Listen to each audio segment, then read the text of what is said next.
Welcome to the future, where the glass is half full and you'll need new glasses, where you'll be jumping from conclusions. The past is annulled, and a new future is born. Never before in history has so much meant so little to so many. AD on the radio. Hey, Funkhouser, play Attitude by Bad Brains. Okay. Yes! Yes!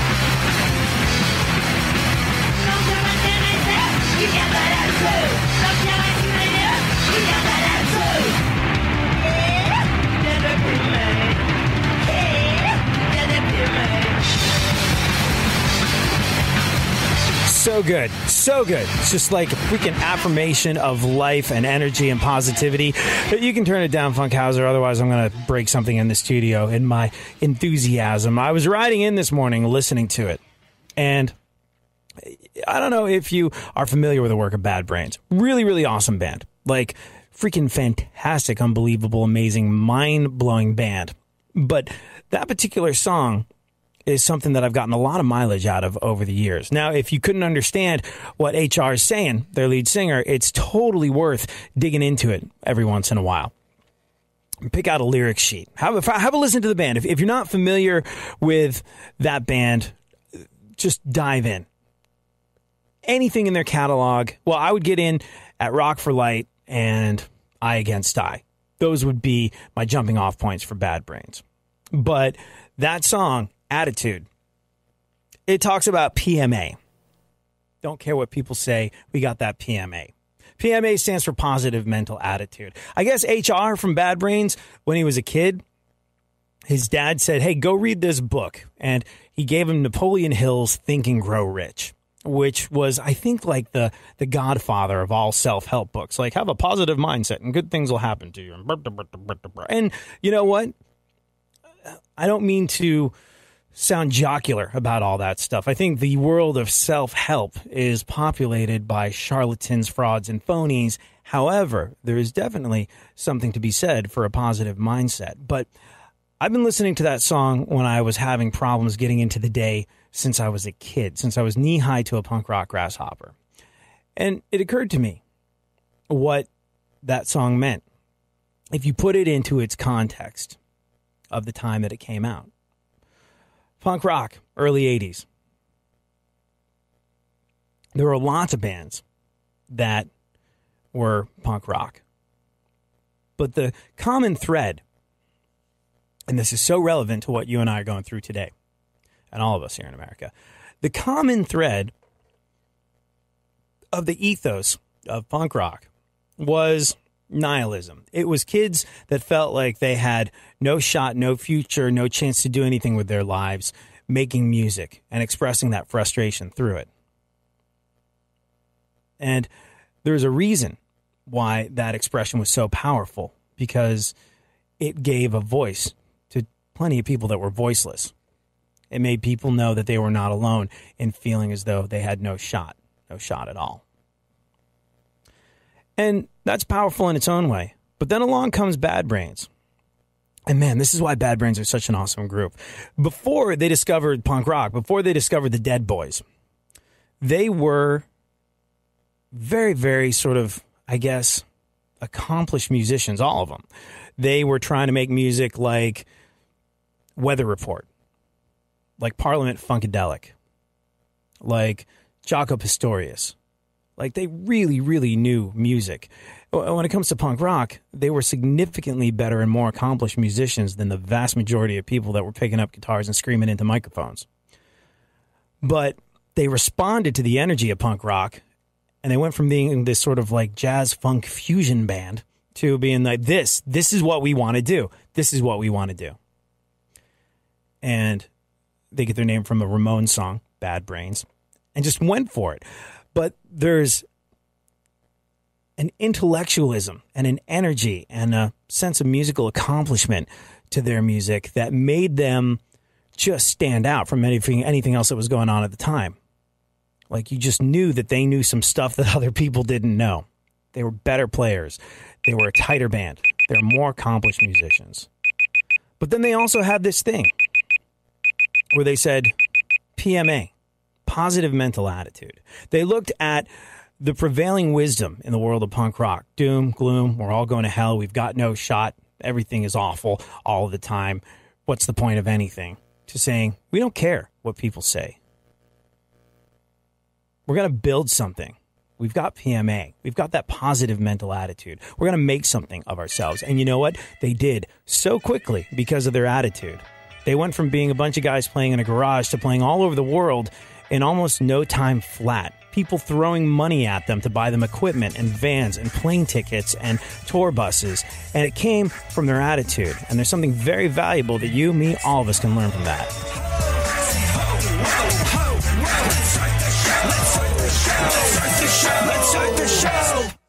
Real radio. 104.1.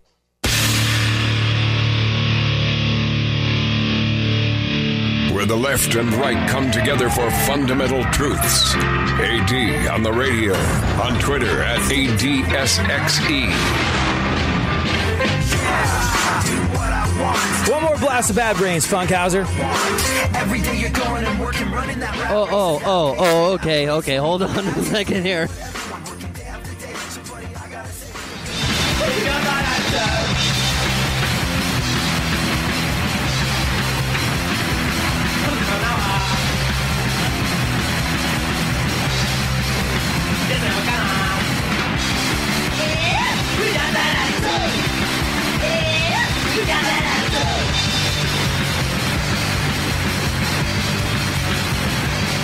Now, imagine if you will, you can turn that down, Funkhouser, again, otherwise I'll break something in the studio. Imagine if you will,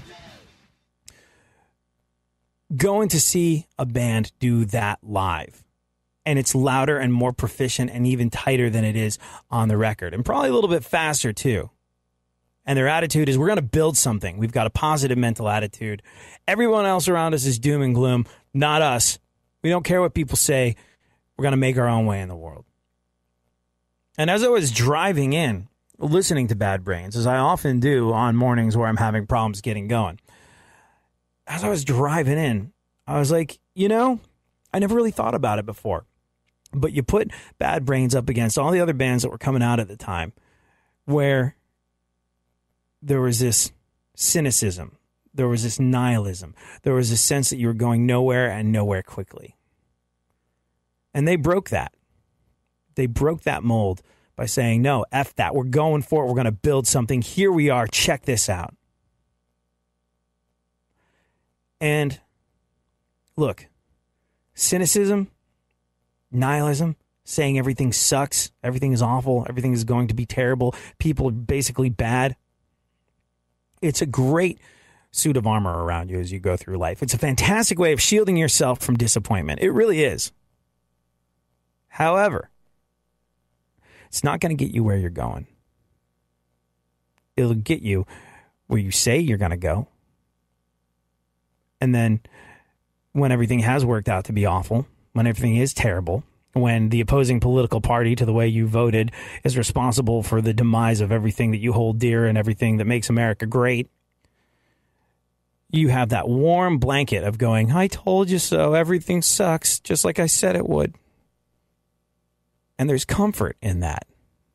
There's comfort in cynicism. There's comfort in nihilism. There's comfort in saying the end is nigh. There's comfort in not expecting more for yourself or the people around you or for the rest of the world or the country or your neighbor, whoever it is. It's not easy in a crowd of naysayers to say yes. It's not easy among a group of people who tell you that the world is going to hell to say it's a beautiful day full of possibility. But if you do, it'll get you where you're going. And it'll get you going a lot faster as well. I did need to listen to Bad Brains this morning, though. I absolutely did. I don't know about you, but I could not even come close to sleeping last night. And I think that a lot of people dealt with this. Like, you ever check social media when you can't sleep, and invariably you find a bunch of other people going, can't sleep. I saw an awful lot of that last night. People on Snapchat and Facebook and all forms of ways in which people digitally reach out when no one else around them is awake and they're bored and can't sleep and are staring at the ceiling. I don't know what the hell it was, but it was going on last night. I wound up watching a lot of old school TV. They still have infomercials. I didn't realize this. We live in this day of on-demand television watching, and there's still late-night infomercials. Like normal TV goes off, and they're trying to sell you stuff. I guess it's a time-honored thing, and people are still buying things off of late-night television infomercials. Who would have known? I guess Mitch Hedberg was right. There's a commercial on late-night TV for this thing you attach to a garden hose. It says, you can water your hard-to-reach plants with this product. Who the would make their plants hard to reach? That seems so very mean. I know you need water, but I'm going to make you hard to reach. I will throw water at you. Hopefully they'll invent a product before you shrivel and die. Think like a cactus. So you can have this product for 4 easy payments of $19.95. I would like to have a product that was available for 3 easy payments and 1 complicated payment. We can tell you which payment it is, but one of these payments is going to be a big... The mailman will get shot to death, the envelope will not seal, and the stamp will be in the wrong denomination. The late, great Mitch Hedberg. All right, Funkhouser, before we get into the Supreme Court official that was quoting the notorious B.I.G., NWA, and Scarface, true story. No way. On this one. No way. Hue, as the great Wayne would say. Hue. This is a thing. This happened. Sounds like the setup to a punchline. No. We'll get into exactly which Supreme Court it was and what exactly was said a little later on. Right now, though, let's look at what's going on in the news, shall we? Sure. George Clooney welcomed the twins. Yeah, so did Charlie Sheen. Although his were 2 26-year-old Hooters waitresses, I believe. See how I made them 26 in that story? Charlie Sheen's maturing. You know, I saw an article that said a lot of famous people have twins. You want to know why that is? How old is George Clooney, and how old is his wife Amal Clooney? Could you Google that in Funkhouser? Oh, I don't have enough computers. They're getting a little long. Do it in the commercial break. They're getting a little long in the tooth. But suffice to say, a lot of celebrities have these careers and they put off having kids for a while, and then they have twins. And there's a very plausible reason for that.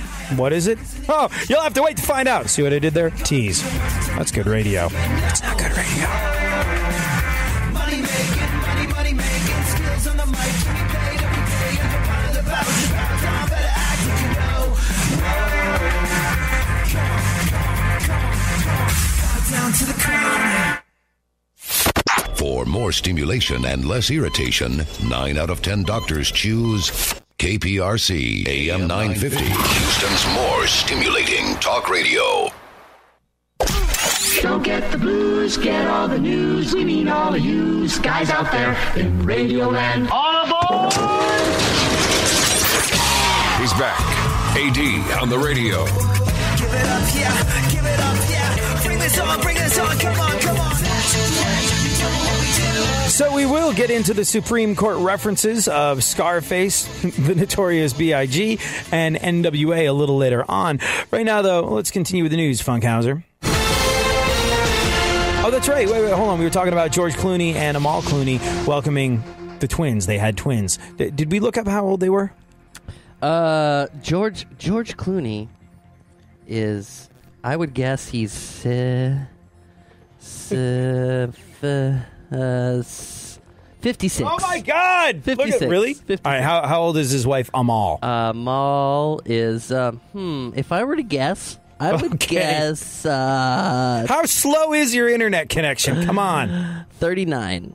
39. So, it's a little later in life to have kids. And there's this whole thing like lots of celebrities have twins. Well, there's a reason. If you wait until you're a bit older to have kids, as many sort of like, I guess, successful, famous folks are self-possessed and want to go after it in a big way with their career. So they don't tend to have kids super early.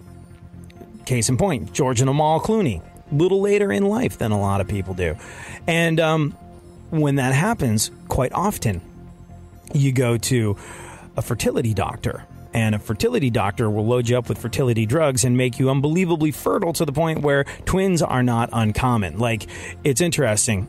I remember being at the hospital when I was there with my dad, and I'm hanging out with my dad, talking to his doctors, and I have to wait. And around the corner I go, and I inadvertently wind up in the waiting room. I guess they shared a waiting room with a fertility doctor. And there's all these pictures on the wall of all these happy, smiling families with kids. And the number of twins that these happy, smiling families consisted of was really kind of disproportionately large. And I remember I was like, is that because of the fertility drugs? Are you more likely to have twins? Yeah, that's a thing. So it's so weird. Like, you're reading the headlines, George and Amal Clooney have twins. It's the hot new celebrity thing to have twins now. It's no, they left it longer. And therefore, they had to neck a bag of fertility drugs before doing the deed, and that resulted in bouncing baby boys or girls or boy and girl, and that's why you get twins with famous people. True story. Go on. Liam Neeson turns... Well, hold on. Do you like that expression? Neck? What? Yeah, I learned to something neck a bag today. of fertility. I was like, I had to translate that into English. I think that's an English thing. Did you steal a bag? Is that what? No, neck. Like you get it down your neck. You know, like I think that's kind of an English expression. Get mate, get that down your neck. You feel better. You know? Yeah. Oh yeah. Because that's the first time I've ever heard that. Ever. Yeah. And I think a lot of people used to specifically use the word neck when they were talking about taking drugs. Like, I necked a couple of E's, or he necked a job of E's. Where I'm died. from, it's like making out, necking. Yeah, necking. I never understood that. Like, as a kid, hearing the term necking, I was like, so what, when I get older, I'm just gonna like rub necks with some girl? I mean, the idea of being anywhere near a girl blows my young mind, but if I ever had an opportunity to do something, I'd want to do more than rub necks. I was genuinely perplexed about this whole thing. Necking. Yeah. Why is it called that? Did you figure that out eventually? That necking wasn't rubbing necks together? Yeah. I wish it was. But I remember being like, you know how some people, like when you're a kid, you practice kissing on your arm or whatever the hell it is, or, you know, like, or the back of your hand so you don't completely blow it when your sixth grade girlfriend eventually lets you in for a quick peck. Well, you don't want to make an idiot of yourself, but for a while, you know, there's no way to practice necking. Yeah, and I was just like, I hope when I rub necks with a girl, I do it right. Like, there's no internet back there to Google. Yeah, there was no Googling that stuff. It's lost. Yeah. All right. What else? But enough about how I was hopeless with women from a very young age. What else is going on in the news? Liam Neeson turns 65 today, isn't he? The guy that I Will Find You. Oh, yeah. Nowadays, his particular set of skills includes putting chips in bottles and pulling a silver dollar from behind your ear and always having chiclets in his pocket for you. 65. He remembers the day when you had to walk 3 miles in 18 inches of snow uphill, barefoot, both ways to rescue your daughter from an international sex slavery ring. It was tough times for him growing up. Go on. I will find you as long as you're listed in the yellow pages. There's a new movie about... That's impressive, though, being able to find people without like GPS and digital technology back in the day. Much more of a skill, you know? You gotta talk to people and stuff. Yeah, you gotta talk to people, track them down. You can't just geotag and see which Starbucks they're checked into before you go after them. Continue. There's a new movie about Monica Lewinsky in the works. Monica Lewinsky? Mm-hmm. A movie? Mm-hmm. Wow. That's timely. I'm sure it'll suck. What else? Maybe there's been some more WikiLeaks to fill in the blanks. Kevin Hart's new memoir is called... Not going anywhere near... Moving on. The low-hanging comedic fruit that happens when you combine the words Monica Lewinsky and leaks. Go on. Kevin Hart's new memoir, I Can't Make This Up, Life Lessons, was released yesterday. Oh, yeah, good for him. I believe it's a collection of short stories. Oh, there's that low comedic hanging fruit. Yeah, there you go. You're just selective about it. Yeah. I try to go for the stuff that won't get us fired. We just got a new affiliate. We have to like mind our P's and How our tall Q's is our new affiliate? How tall is our new affiliate? I haven't seen their towers. No, I mean, Kevin Hart. As long as he's taller than Kevin Hart, we're fine. I don't know. An affiliate's a radio station. I don't understand what you're going for. Quickly move along before it all falls apart. Go. Robbers broke into David Spade's Beverly Hills home and stole a safe full of cash and jewelry valued at $80,000. David Spade has... Robbers broke into my house. Stole a bunch of money. Oh my gosh, you sound so much like him. I was watching him being interviewed a little while ago, and I was just like, if I close my eyes, it's Funkhouser. It's the weirdest thing. That's my destiny. You even laugh like him. Just go, like he did. And that's natural, too. That's the way you actually laugh. Yeah. Maybe we're the same person, or related. I don't know. I'll tell my big brother he said what's up. If you have not seen the video of Funkhouser getting pranked by Jay Leno and David Spade, please do yourself a favor and check it out. Super producer to the stars, Barry Funkhouser, was on... What was the show, Funkhouser? Well, it's on Fameless, but if you go on YouTube and search for Jay Leno car prank, you'll see it. Yeah. Unfortunately. There's Funkhouser. The thing that was really funny is that you did your impersonation of Jay Leno, which sounds absolutely nothing like Jay Leno. But when David Spade... I thought it was a great accent. It's terrible. And when you... And then when you run into David Spade, you are literally a vocal carbon copy of... You make no mention of it. Like, I was just like, what the hell? Well, the gag window was wide open and you did not crawl through it. But, I mean, I guess you had just found out that freaking David Spade from SNL and Tommy Boy and Joe Dirt had just punked you with Jay freaking Leno. So I would imagine... Very nice. Yeah. But I get David Spade has $80,000 worth of jewelry in a safe. Like, what's he wearing? It's a lot of bling. Anyways, hope the cops catch these guys and put them in jail. In a cell running a continuous loop of Joe Dirt 2. Go on. Elizabeth Berkley said there could be a possible Saved by the Bell revival. Yeah, apparently the whole cast bumped into each other at the unemployment office and started talking about it, except for AC Slater, who is like on every radio station, like ever. Have you seen that there's this new Saved by the Bell pop-up store? Like you can go eat, I think it's a pop-up restaurant. You can go eat Saved by the Bell inspired food, and you can look at memorabilia, and you can get waited on by Screech. What's it? Dustin Diamond that played Screech. Yeah. Go on.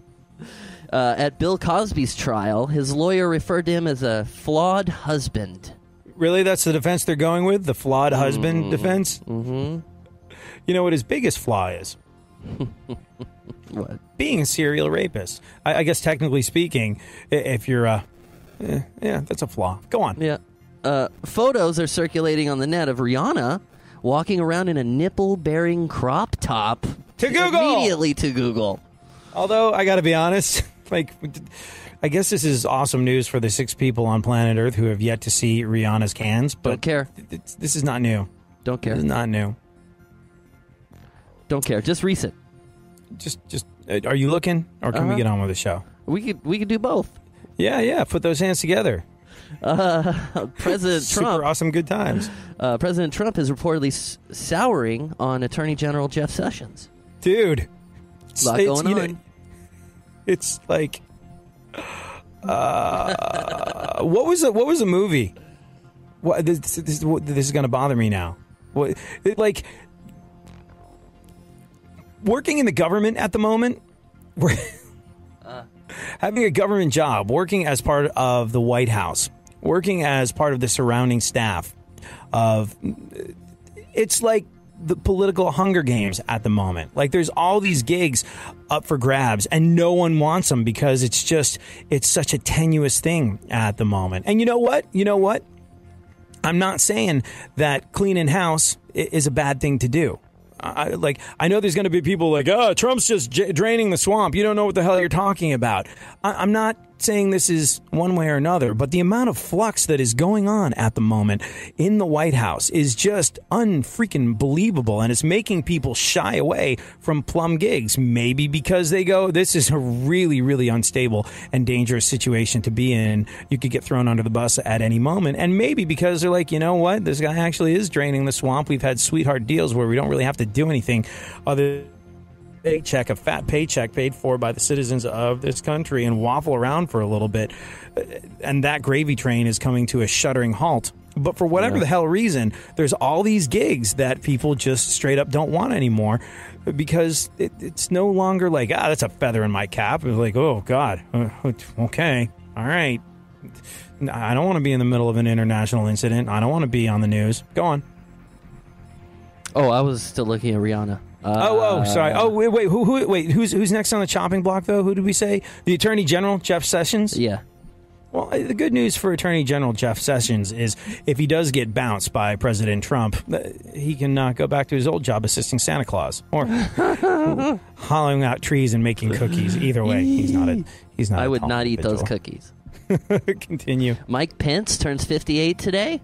Yep, birthday celebrations are being held in Indianapolis and Washington, D.C., and nowhere near San Francisco or Hollywood. Go on. Donald Trump says TiVo is one of the greatest inventions of all time. Oh. TiVo.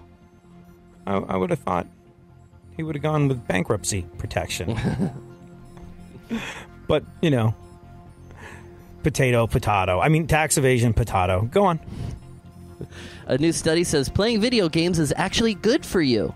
We talked about this yesterday. There's these things that you can do to get ahead in the workplace that have nothing to do with how good you are at your job, nothing to do with your work ethic. No. Playing video games is apparently really, really good for your career.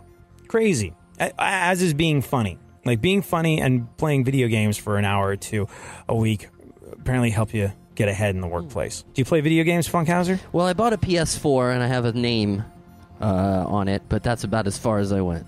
Not yet, but I plan to because I want to I want things good for me. Yeah, you want to move, you want to go places in your career, so you're really gonna start knuckling down. Legend of Zelda. Yep. Good. Glad to hear it. By the way, that's how long it's been since I played video games. I just threw out a Legend of Zelda reference. Yeah. That game is so good, it's always going to be relevant, I think. Yeah, no, it's true. And they've rebooted it a bazillion times. But yeah, this study said that playing video games is actually good for you. You have to consider the source when you get info from this sort of study. I believe the study was published by a 36-year-old guy in a Battlestar Galactica t-shirt, so make of that what you will. No problem with that.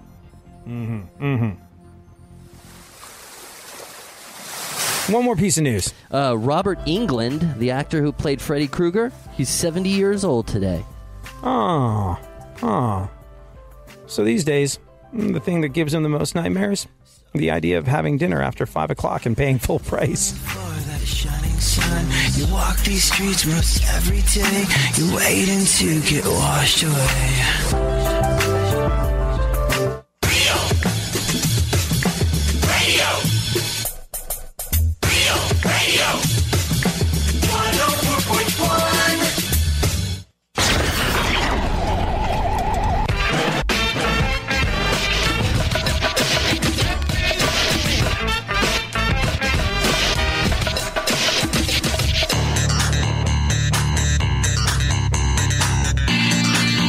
More AD on the radio. Back once again, the ill behavior, delivering and giving you a musical savior. Back once again, it's your boy AD, and can't nobody rock a body better than me. Back once again, the ill behavior, delivering and giving you. Hey, how much time do we have, Funkhouser? We got a couple more. We got a couple more? Yeah, about 20. All right, so we got some. What do you want to talk about first? Oh, choices. Do you want to talk about the Supreme Court situation where NWA and Notorious B.I.G. in the movie Scarface were quoted? Or would you like to talk about chicken fingers covered in cookie dough? Oh, man. I want the first one now and then the dessert for later. Can I have both? Okay. Yeah, sure. Okay. Why not? I think the cookie dough covered chicken fingers, though, that kind of qualifies as news. So let's have the news back.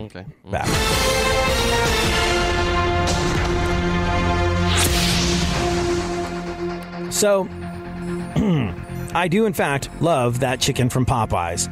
You know what's funny? Popeyes was always one of my go-to places when I was a vegan.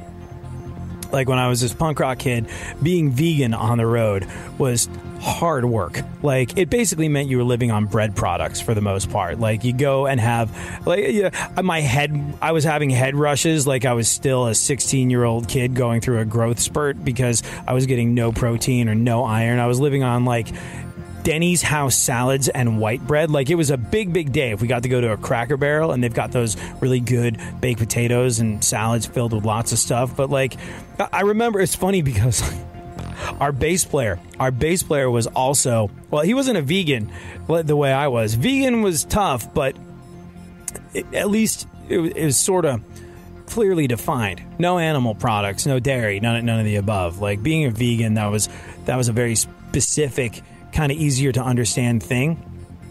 Our bass player, and he used to say this to Denny's waitresses with the expectation that they would understand what the hell he was talking about and then act surprised every single time. Every single time they gave him a blank look. He was, ready for it, Funkhouser? He was a pescatarian food combiner. Oh. Now, wow. What that means was pescatarian. I think some people know what that means. That means he doesn't eat meat or chicken, or he doesn't eat meat, like white meat or red meat, but he will eat fish. Pescatarian. So that would be his major source of protein. That being said, not many people go to a Denny's and order the fish. Yeah, probably not. So he also wound up eating a lot of Denny's house salads, too. And I remember he was just like in disgust. We're in Nowheresville doing like a run from Detroit to Dallas. When we were in England and Europe, like all the gigs were like an hour or two apart. We thought we were hard-ass road dog warriors of rock and roll one day when we went from Glasgow to London for a show. Like we started a little bit north of London and we kept working our way up. We played in Glasgow and then drove all the way back down to London for a show the next day, and we thought we were tough. Bear in mind, that's sort of like driving the length of New York State. It's not, a quick trip, but you'll hold that up next to going from Detroit to Dallas. And it's nothing at all, I tell you. So we're in Nowheresville, America, in somewhere in between Detroit and Dallas, and we go in for yet another Denny's house salad. We stagger in. We're weary. We haven't washed in a little while because we had to get straight on the road because we didn't have time to go back to the hotel room, shower, and leave. We had a big show in Detroit playing the Detroit State Theater. Thousands and thousands of people there. It's a market where we're really doing well. We want to get there in time, set up, make sure everything's perfect. And so we're on our way en route from Dallas to Detroit. And we stagger into a Denny's needing some form of sustenance, and we order the house salad, the same house salad we've been ordering for the last year and a half on the road. And he looks at it and he's like, I just can't get excited about iceberg lettuce anymore. I can't. And he asked our tour manager, he's like, Ray, could you see if you could do something about this? I was like, do something about what? Like your Denny's house salad? He's like, yeah. Would it kill them to come up with a little bit of radicchio or romaine lettuce? Why is it always iceberg, Ray? Why, Ray? Why? And like our tour manager, this guy is really cool, Ray, who is like, he went on to do great things. Like we were his first tour managing gig, and like he was awesome at his job. Us, we floundered a little. I wound up in radio. I don't know what the hell everybody else is doing exactly, but we didn't really make a go of it in our chosen career. We landed in some pretty cool spots, but Ray started off as our tour manager. He was a super cool guy. He lived kind of in the studio where we were making our record. And we're like, do you do live sound? He's like, yeah. We're like, can you drive a large vehicle? He was like, yeah, me and my brother had a truck company for a little while. Like, really? So you can drive long distances and you're a good sound guy? And he was a fantastic musician in his own right as well. Ray went from working with us. We were all like going, we're broke. I guess we have to, do we have to send the tour bus back now? We do? All right. Do we have a home? Oh, technically no. He was like, well, bye guys. It's been great. And I can't wait to see you on the next tour. Thank you for the opportunity in my first gig. I'm off to work with the Beastie Boys. Like that's what he did. He went from us to Beastie Boys. He also worked with Brian Setzer. He's been out on the road with System of a Down forever. He kind of was a big part of that reunion, the Sublime with Rome thing. So he was out on the road and like just unbelievably successful, like a big dog tour manager guy now. And he got there by looking straight faced at our bass player as he was like, Ray, could you do anything about this? It's just iceberg lettuce again. Could you see if they've got any radicchio or romaine at least? And he was like, well, let me see what I can do. And I think he actually magicked up some other kind of things to put on the salad and made it happen. And that's probably why he went straight from working with us to the Beastie Boys. Besides being able to do what he did as a tour manager and a driver and all of the above, he had a can-do attitude that a lot of people appreciate when they're sensitive artists. Anyways, where were we? Popeyes. I used to love Popeyes because we lived on Denny's house salads, but Popeyes had the red beans and rice. You ever had the Popeyes beans and rice? Well, if you are a vegan, beans have a little bit of protein in them. That's good for you. They've got a little bit of iron in them. That's good for you too. They're sort of this superfood. And beans and rice was something that only Popeyes had. And I was just like, oh, it's so good to have beans and rice. These are delicious. This is awesome. What are they putting in this beans and rice? This is fantastic. Oh, man, it's so great being a vegan when you have good vegan food. All you need is your beans and rice option. Come to find out, what was making it taste so good? Mostly the sausage and the ham.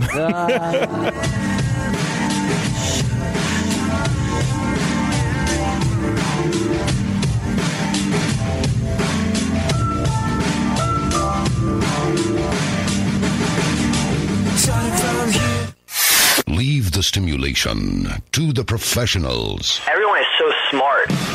KPRC, more stimulating talk radio. There's something happening here, and you should know what it is. The dumbing up of America. Now, more AD on the radio.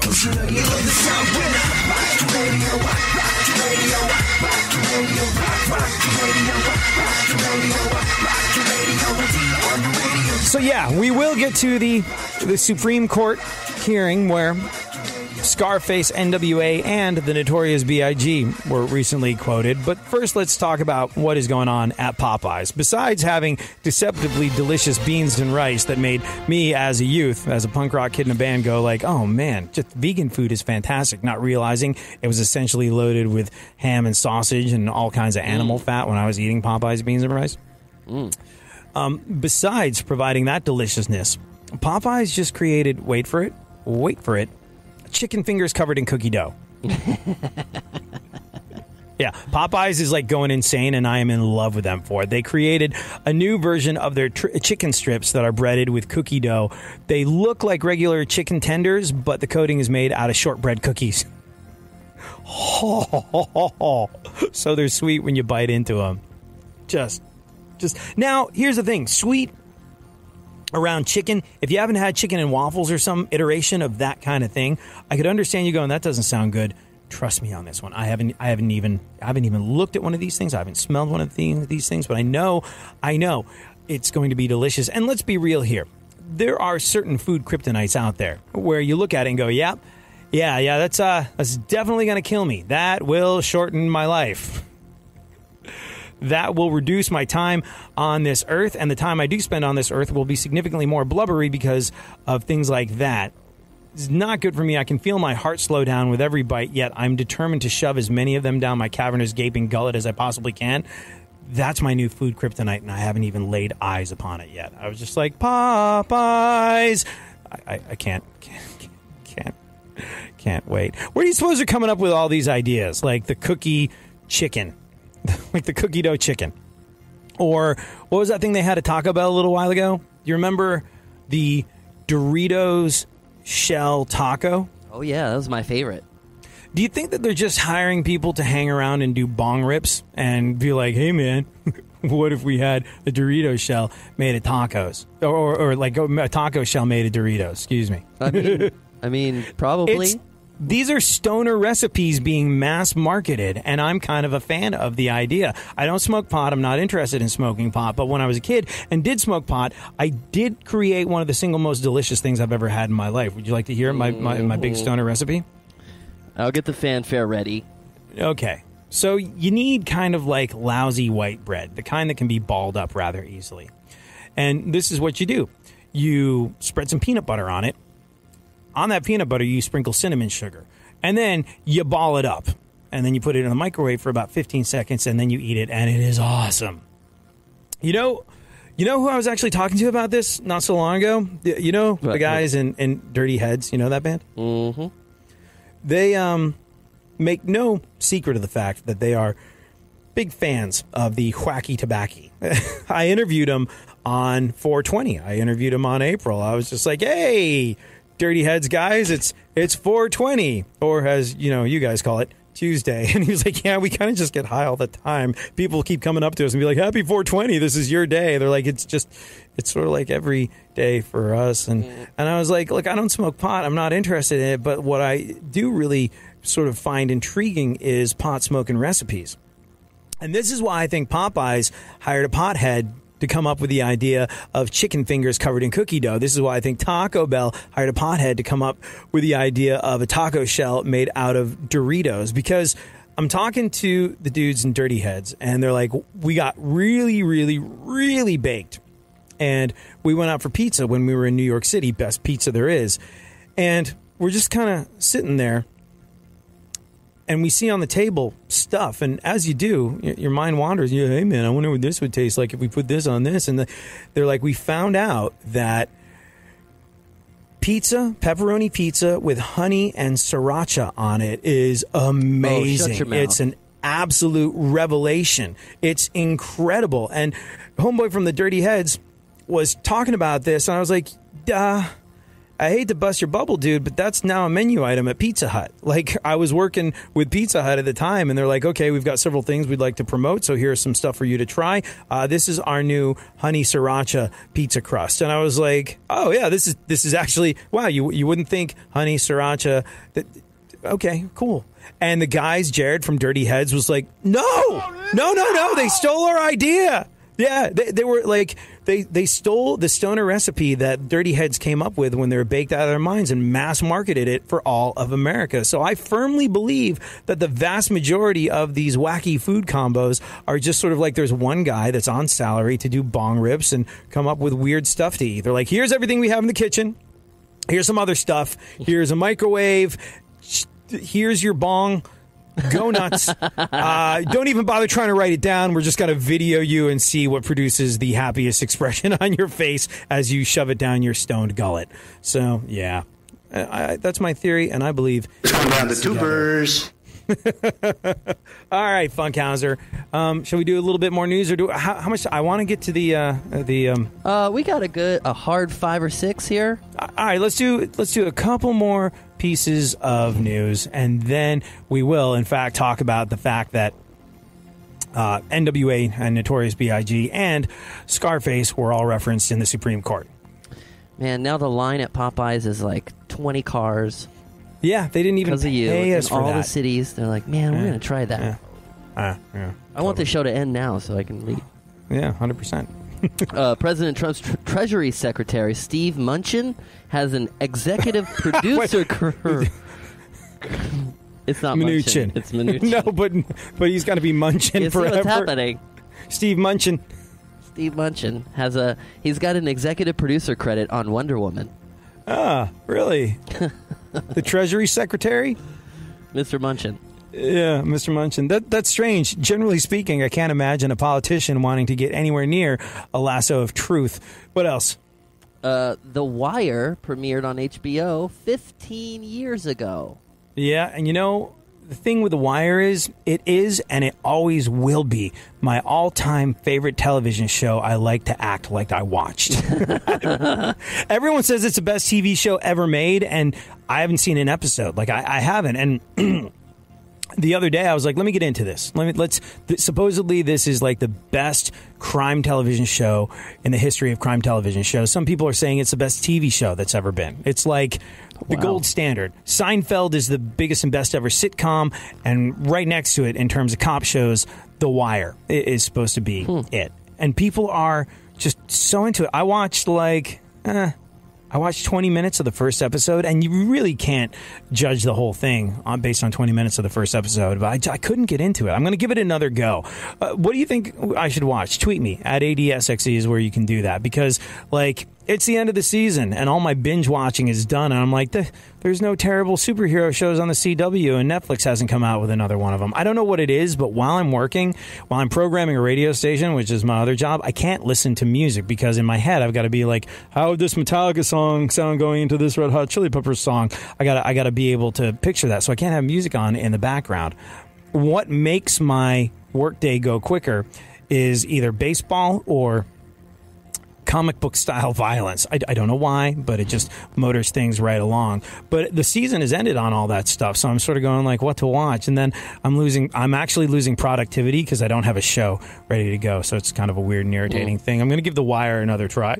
But if you have any ideas, please let me know, yo. All right, Funkhouser, what else? ESPN is bringing Hank Williams Jr.'s theme song back to Monday Night Football 6 years after they dropped it, when he made offensive remarks about Obama. Yeah, Obama. Yeah, and they got Kid Rock to sing it there for a while. Yeah. Are you ready for some football? It was I think Hank Williams Jr. and then he said something he oughtn't have about Barack Obama. He lost the gig and they gave it to Kid Rock for a while, but now he's been reinstated. So there you go. How long? 6 years. 6 years after it was dropped, he's back in the game. So, hang in there till 2023, Kathy Griffin. It'll all work itself out, apparently. What else? Wonder Woman had massive success over the weekend. 100 million. Yeah, and it's like, I haven't seen it yet. I'm really looking forward to it, especially because it's DC apparently finally getting a superhero movie right, which they have historically not done. I watched Suicide Squad for free on the plane and thought it was still a waste of something. It was money, but I didn't know what. I was like, oh man, that was not the most productive way in which I could spend these 2 hours of my 23-hour journey to Austria. I still felt like I could have been doing something better with my time than watching Suicide Squad. And like the Superman movies, it's ranged from like, oh god, that was terrible, to just okay. And it all has jumped the shark, you're saying? Is it over? No, it's not jumped the shark. It seems like DC have finally gotten it right with Wonder Woman.